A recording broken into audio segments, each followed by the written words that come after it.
বৌদি আসছি। ওমা এখনো ঘুমাচ্ছ? না না না ঠিক আছে, ঘুমাও ঘুমাও। নতুন বউ এত তাড়াতাড়ি উঠেই বা কি করবে? হ্যাঁ ঘুমাও, ঠিক আছে। মা, তোমার নতুন বৌমা তো এখনো পুরো পুরো ঘুমোচ্ছে। জানে না যে নতুন বউ একটু সকাল সকাল উঠতে হয়? বাড়ি ভর্তি আত্মীয় স্বজন, আমি কিছু বলছি না, তারা কোথা থেকে কি বলে দেবে তখন তোমারই গায়ে লাগবে। বলছি বৌদি, তোমার জিনিসপত্র সব আলমারিতে গুছিয়ে রেখে দিয়েছো? না না ভালোই করেছো, সবকিছু তো গুছিয়ে গাছিয়ে রাখাই দরকার, তোমার তো জিনিস। না না ঠিকই আছে। মা, তোমার বৌমা কিন্তু খুব চালু চিজ। জিনিসপত্রগুলো এখন থেকে লকারে ঢুকিয়ে তালা মেরে দিয়েছে। এমন ভাবসাব যেন ওনার জিনিসপত্র আমরা কেউ নিয়ে নিচ্ছি।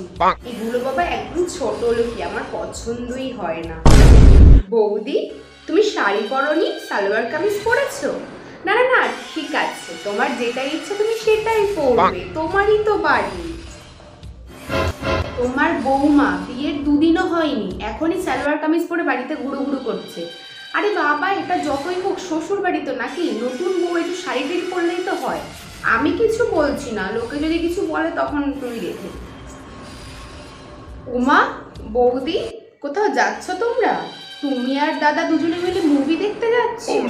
না না না যাও যাও, আমি আর তোমাদের মধ্যে কাবাব মে হাড্ডি হয়ে কি করব? যাও ঘুরে এসো।